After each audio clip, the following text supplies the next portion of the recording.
नमस्कार, मैं शुभी महेश्वरी और आप देख रहे हैं न्यू इंडिया हेडलाइन। आगामी लोकसभा चुनावों से पहले यूपी के घोसी उपचुनाव में बीजेपी को बड़ा झटका लगा है। इंडिया और एनडीए की लड़ाई में अखिलेश यादव बीजेपी पर भारी पड़े हैं। घोसी सीट पर सपा के सुधाकर सिंह ने बीजेपी के दारा सिंह चौहान को भारी वोटों के बड़े मार्जिन से हरा दिया। चुनाव परिणाम इस तरह के आएंगे, ऐसी उम्मीद चुनावी जानकार नहीं कर रहे थे। इतनी बड़ी वोटों की यह हार बताती है कि दारा सिंह को क्षेत्र की जनता ने करीब करीब खारिज कर दिया है। यह चुनाव बीजेपी की नाक का सवाल था। चुनाव से ठीक पहले उन्होंने गठबंधन के पेचों को कसते हुए ओम प्रकाश राजभर की एनडीए में वापसी कराई थी।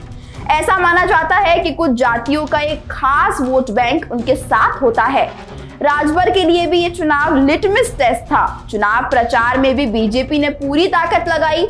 मुख्यमंत्री, उप मुख्यमंत्री के साथ पूरी कैबिनेट और संगठन चुनाव में सक्रिय दिखे। बावजूद इसके बीजेपी को बड़ी हार का सामना करना पड़ा। आइए समझते हैं कि केंद्र और राज्य में लोकप्रिय सरकार चला रही बीजेपी को आखिर घोसी के चुनाव में मुंह की क्यों खानी पड़ी।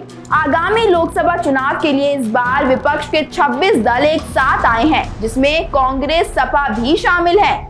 एक समय कांग्रेस से पूरी तरह से दूरी बनाकर रखने का दावा करने वाले अखिलेश यादव को घोसी उपचुनाव में कांग्रेस का काफी साथ मिला है। यूपी कांग्रेस के नए नवेले अध्यक्ष अजय राय ने उपचुनाव में पार्टी का कोई भी कैंडिडेट नहीं उतारा और सपा को समर्थन देने का ऐलान कर दिया। वहीं जब बसपा ने भी अपना उम्मीदवार नहीं खड़ा किया तो ये लड़ाई इंडिया बनाम एनडीए की हो गई। इस लड़ाई में इंडिया की एकजुटता बीजेपी पर भारी पड़ गई। अब आने वाले समय में ये देखना होगा कि क्या अखिलेश यादव लोकसभा में कांग्रेस के साथ गठबंधन करते हैं या फिर नहीं। इस समय सपा और आरएलडी का गठबंधन है और माना जा रहा है कि यूपी में कांग्रेस को भी साथ में लिया जा सकता है।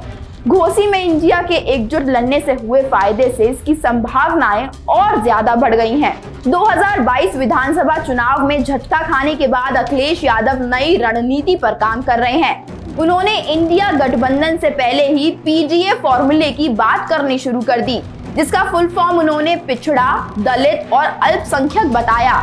इसके लिए उन्होंने स्वामी प्रसाद मौर्य को आगे किया, जिन्होंने पिछड़े और दलित वोट बैंक को साधने की भरपूर कोशिश की।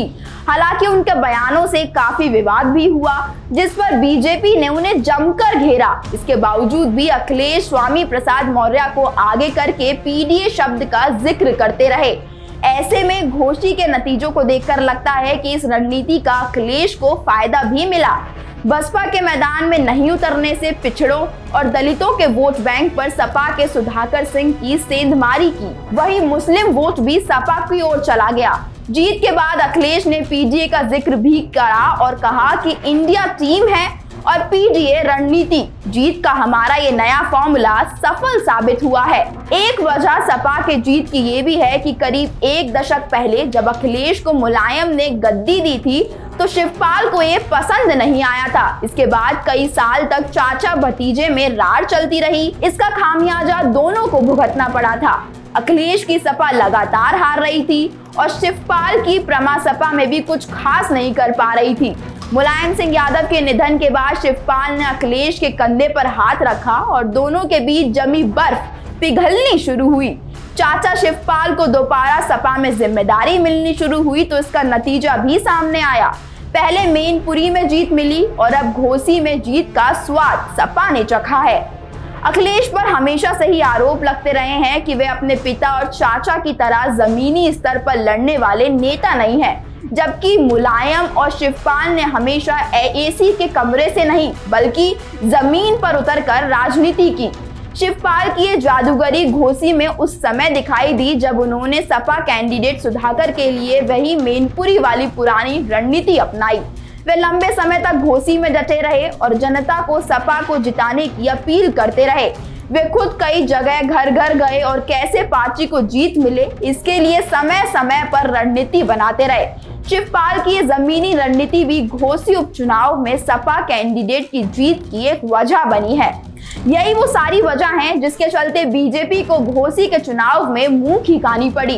खैर, इन नतीजों से आपको क्या लगता है कि इंडिया एनडीए पर भारी पड़ रही है? अपनी राय हमें कमेंट करके जरूर बताएं। धन्यवाद।